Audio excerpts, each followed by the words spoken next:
มีกินคนใหม่ทุกปีนะแล้วตัวตัวนี่บาง พยายามทุกพยานนาคนี่ที่มาเอาไปอย่างหินพระเจ้าถึงทำไหมล่ะเธอ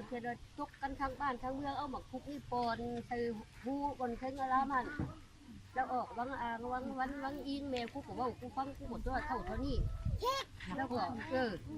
วันนี้รถมาหอดคืมเหลือคืมแสพยายามขุดพญานาคนี่จ้ะวันนี้รถเป็นปอนหมักคุกกันใส่ออกเม็ดคือวังหอบวังอิงวังอ่างอ่ะออกเม็ดวันนี้ก็เป็นเอาข้ออย่างอัดอย่างประมาณอย่างวันนี้ที่มันจะคุ้นเหมือนมันจะพวกอาจารย์เป็นอย่างไม่ไหนนี่แหละปฏิวัติแล้วมาบ้านเด็กตั้งแก่